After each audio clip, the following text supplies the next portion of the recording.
माझी पार्वती कुठे बोल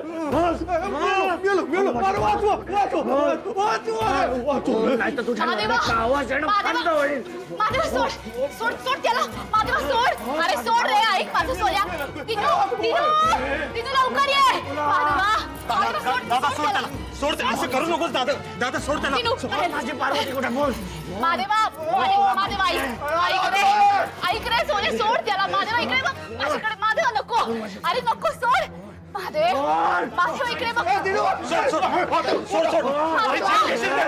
अरे महादेवा इकडे बघ सोड रे महादेवा नको नको नको इकडे बघ महादेवा नको हो हो हो इकडे बघ महादेव इकडे बघ माझ्याकडे बघ हो हो हो नको रे नको सोन्या ऐक माझं ऐक या इकडे नाही सोडणार तुला महादेवा महादेवा त्याला विचार हो त्याला विचार माझी हो मी ताई ताई मला ओळखलंस का महादेवा इकडे बघ. माहितीये माझी पार्वती आपण विचारूया ये इकडे हो विचार त्याला विचारूया मी विचारते ये बैस इकडे बैस अरे ये बैस इकडे बैस माझी पार्वती माहिती आहे त्याला विचार हो, विचार आपण विचारूया बैस, त्याला विचार बैस. त्याला विचार पार्वती हो, कुठे? मी विचारते, त्याला माहितीये मी विचारते. त्याला माहितीये हो. त्याला माहितीये त्याला माहितीये पार्वती कुठे आहे? त्याला माहितीये हो. मी मारून टाकेन त्याला जाळून टाकेन मी त्याला मी आहे मी ना, सोडणार नाही शांत त्याला हो. मी त्याला महादेवा मी महादेवा. पार्वतीला मी आपण विचारूया हा आपण विचारूया मी शांत. पार्वतीला एकदम मी त्याला बोलो नको. त्याला तो बोला आलाय ते. परत आलाय हो, त्याला बोलो हो. त्याला विचार पार्वती कुठे पार्वती कुठे त्याला विचारताय त्याला विचार त्याला विचार बोला ते. मी माझ्या हाताला धरून मी त्याला बाहेर काढलं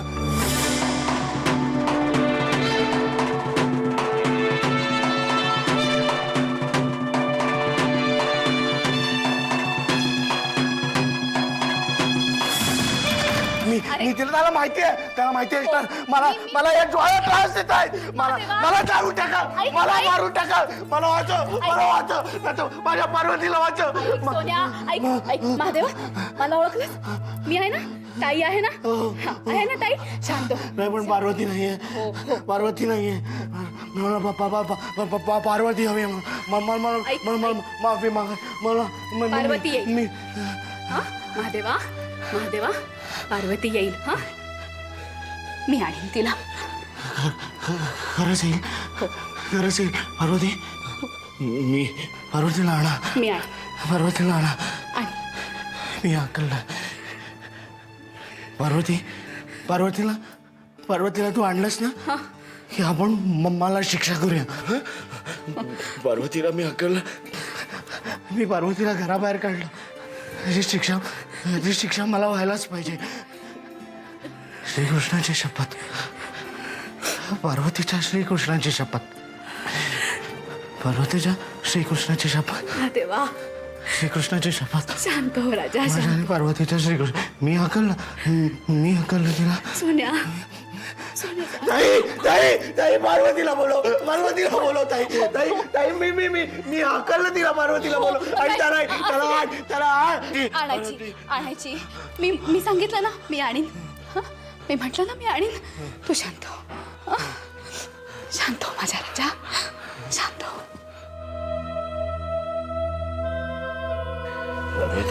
श्रीकृष्णाची शपथ ओरे पार्वती सोपान काका तुम्हाला पार्वती बहिणीबद्दल काय काय माहितीये मला सगळं खरं खरं सांगा दिन बाळा मला कसं काय ठाऊक असणं असं कसं बोलतो तू तुम्ही आल्यापासून महादेव दादा बेचैन आहे यापूर्वी कधी कुठल्याही व्यक्तीबद्दल मी त्याला इतका बेचैन पाहिला नव्हता माझं नशीब फुटकं माझं नशीबच फुटकं सोपान काका मला सगळं खरं खरं सांगा अरे खोटं बोलून मला काय मिळणार आहे म्या ह्या वाड्यावरची चाकरी कवाचा सोडून गेलेला चाकरीच काय हे गावच सोडून गेलेला आता गाव सोडून गेल्यानंतर हितल्या माणसाचं काय झालं हे मला कसं ठाव असणार वहिनी साहेब नाहीशा झाल्या ती हे हित आल्यावर कळलंय मला लक्ष्मीचा अवतार होती ती बाई म्हणजे पण देवानं आमच्यासारख्या पापी माणसाला तरी उचलायचं रे पार्वती बहिणी जिवंत आहे ती येणार नक्की येणार होय होय येणार नक्की येणार पार्वती वहिनी नक्की येणार अरे दिन बाळा देव एवढा निर्दयी नाही रे राजा येणार येणार होय पण आता तुम्ही महादेव दादाच्या दृष्टीस पडू नका, कळलं का? नाही रे बाबा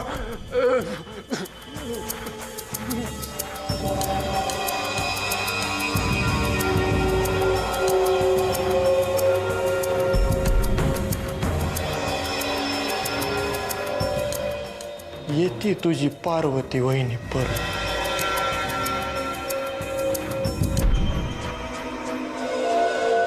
पुढचा जन्मच घ्यावा लागेल तिला परत येण्यासाठी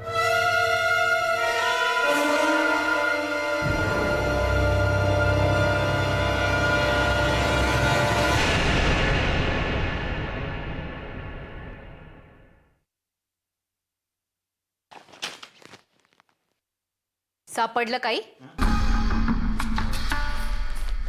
हा जरा ते जुने हिशोब पाहत होतो. महादेवाच्या जुन्या दप्तरातले कागदपत्र आहेत ना हे? हो जरा व्यवस्थित लावून ठेवत होतो. भागीरथी बरेच कागद झालेत घरात आपल्याला कळतं. कोणाला विचारून या कागदपत्रांना हात लावलात तुम्ही? कोणाला विचारून म्हणजे या घरात आम्हाला अधिकार आहेत की नाहीत? नाही. भागीरथी आवाज चढवू नका. ज्या माणसानं या घरची संपत्ती उकिरड्यावर जाऊ दे. पुन्हा पुन्हा तेच तेच बोलायला लावू नका. 8 वर्ष होऊन गेली याला. ही एकच डागणी किती वर्ष लावत राहणार आता आम्हाला? मान्य आहे, शेण खाल्लं आम्ही. झालं झालं आणि गेलं. आता काय? शेण तुम्ही खाल्लत. किंमत चुकती केली माझ्या माणसांनी. अण्णा, माझा सदाशिव, वासंती, पार्वती सगळे एका पाठोपाठ एक. याचं खापर आमच्यावरती का फोडताय? जो तो आपल्या नशिबानं गेलाय, आम्ही काय करणार त्याला? तुम्ही पापाची कीड आणली या घरात. त्याचाच भस्मासूर झाला आणि माझ्या माणसांचा कास घेऊन गेला.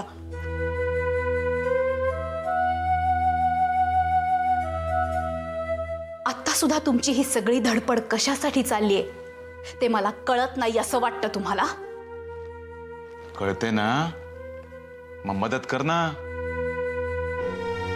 भागीरथी, तो ऐवज जर आपल्याला सापडला ना तर शास्त्र्यांची संपत्ती. त्याची काळजी शास्त्री करतील. आश्रितांना त्याची उठाठेव करण्याची गरज नाही. भागीरथी, आम्ही तुमचे पती आहोत. हे स्वतःच्या तोंडाने सांगावं लागतंय. यातच सगळं आलं. आलं नव्हे, गेलं. तुम्ही तो माणूस आहात ज्याच्याशी कोणे एकेकाळी माझं लग्न लागलं होतं. ज्याच्यासाठी कोणे एकेकाळी मी वडाला प्रदक्षिणा घातल्या. जो मायेचे 4 शब्द कधीच बोलला नाही तरी त्याचा सगळा जाच मी निमूटपणे सहन केला. आता मी सहन करायचं नाही असं ठरवलंय, कारण मनोमन तुम्ही माझे कोणीच उरला नाही आहात. उद्या प्राण जरी सोडले तरी माझ्या डोळ्यातून एक टिपूसही बाहेर पडणार नाही याची खात्री बाळगा.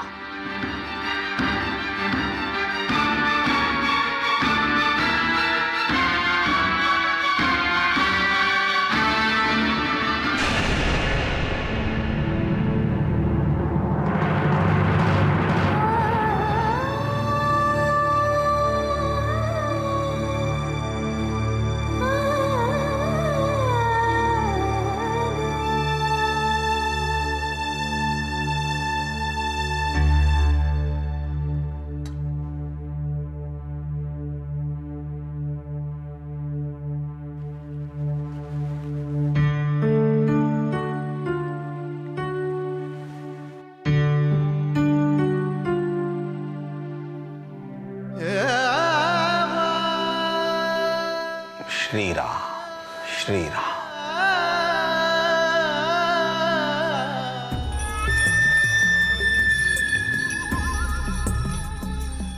साधंच फंक्शन करायचंय. फक्त त्यांची फॅमिली आणि आपण. मी त्यांना निक्षून सांगितलं की त्या मधुसूदन शास्त्रीच्या फॅमिलीतला एक माणूस तिथं दिसता कामा नये. त्यावर त्यांचाही निरोप आलाय, आमची सुद्धा इच्छा नाही म्हणून. तू वहिनीला घेऊन ये. साहेब तुम्हीच सांगा तिला तर बरं होईल. बोलतो मी. अरे कोणीतरी बाई माणूस पाहिजे की नको आपल्याकडनं. सगळेच हे बापे जाऊन कसं काय चालेल. ए तू कुठे चाललेस. काम आहे जरा मला. आपल्या शेजारी एक मुलगा राहतो, त्याच्या साखरपुड्याचं बोलतोय ना, चर्चा चालली आहे ना. ऐक जरा. तुमचं झालं ना सगळं बोलून ठरवून, मग आता माझी काय गरज आहे इकडे. अभिमान, विक्रांतशी बोललायस तो असणार आहे ना. कोण विक्रांत. माझं डोकं फिरवू नको आधीच सांगतो. परमेश्वर काका तुझं यांच्याशी झालं बोलून की आधी मला जरा बोलायचं विषय. अभिमान, मला तुझ्याशी बोलायचंय. अभिमान कुठल्या औसीची अवलाद आहे रे ही? साहेब त्याचं आणि विक्रांतचं जरा फाटलंय. त्या विक्रांतने सुनबाईला अटक केली होती माहिती आहे तुला. हो. आणि येडा आहे ते एकदम. त्या मधुसूदन शास्त्र्याच्या पोरीच्या प्रेमात जाऊन पडलं. काय. हो. हे असल्या बातम्या पण ठेवत जा परमेश्वरराव. ज्ञानेश्वर माऊली, ज्ञानोबा माऊली. ज्ञानोबा माऊली, ज्ञानेश्वर माऊली. माझ्याकडे माझ्या डोक्यात एक वेगळाच प्लॅन आहे. पण ते राहू दे. आधी तू याच्याशी बोल, समजूत काढ जरा त्याची. साखरपुड्याचा आपण बोलत बसलो ना, आपल्या तोंडावर उठून गेला तो. बोल त्याची, जा बोल, समजूत काढ त्याची. बघ त्याला काही समजतंय का.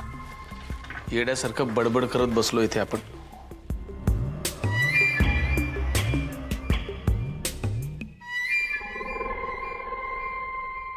बोला माऊली, काय आज्ञा आहे. एक माणूस हवाय. दिला. कशासाठी हवाय. नजर ठेवायला. कोणावर. कोणावर तरी. अभिमान, तुझ्या मनात तरी काय आहे. एक हत्यार सुद्धा हवाय. हे बघ, साहेबांनी बजावून सांगितलंय तुला हत्यार द्यायचं नाही.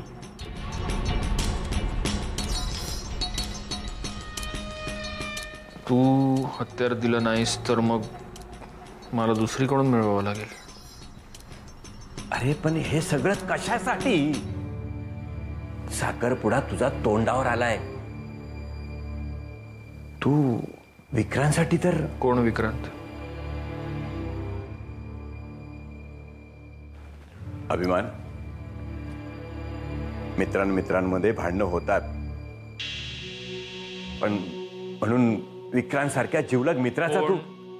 विक्रांत.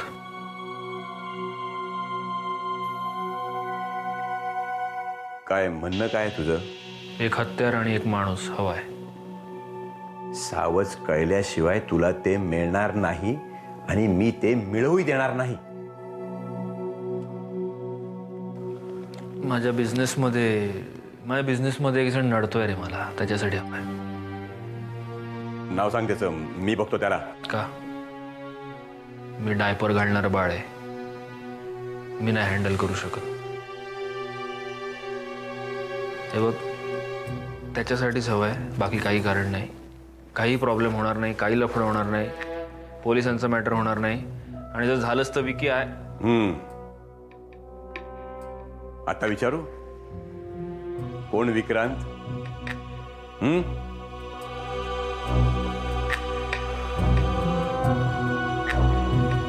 चल करतो व्यवस्था. पण अभिमान, विक्रांत तुझा मित्र आहे. अरे जिवलग मित्र आहे. त्याला श्वासासारखा जप. अरे एक वेळ श्वास तुटतो पण जिवलग मित्र तुटत नाही हे लक्षात ठेव. ज्ञानेश्वर माऊली, ज्ञानोबा माऊली. चल करतो व्यवस्था.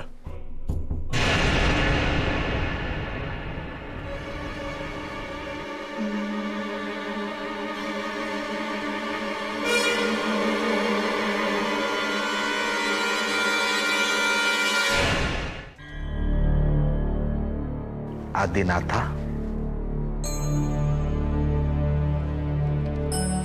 त्यावेळी महादेव दादा मला खजिन्याबद्दल काहीतरी सांगण्याचा प्रयत्न करत होता, पण माझ्या मूढ बुद्धीला तेव्हा ते कळत नव्हतं. त्यानंतर पुढची अनेक वर्ष त्यावेळी महादेव दादा मला काय सांगण्याचा प्रयत्न करत होता याचा अर्थ काढण्यातच घालवली.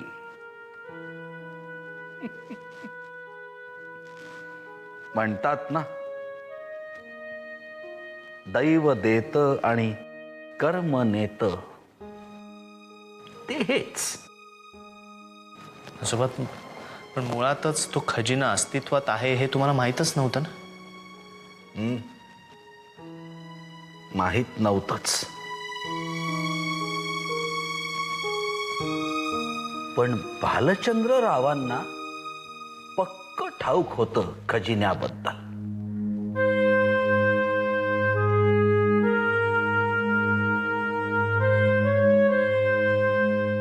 पार्वती वहिनी गेल्यानंतर भागीरथी ताईच माझी आई झाली होती. पण भालचंद्रराव माझे वडील कधीच झाले नाही. ते होऊही शकले नसते.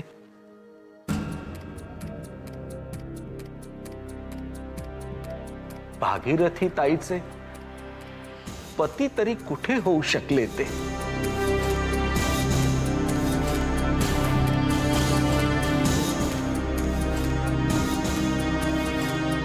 मी त्यांना सतत कसला तरी शोध घेताना पाहतच लहानाचा मोठा झालो. तासन तास अडगळीच्या खोलीत असायचे. कसलं तरी कामाचं निमित्त काढून घरात कुठे ना कुठे तरी दुरुस्तीचं काम काढायचे. अण्णांच्या दप्तरातली जुनी कागदपत्र धुंडाळत बसायचे. त्यांच्या प्रयत्नांना खरा जोर आला तो सोपान काका पुन्हा वाड्यावर परत आल्यानंतरच. मला आठवतंय,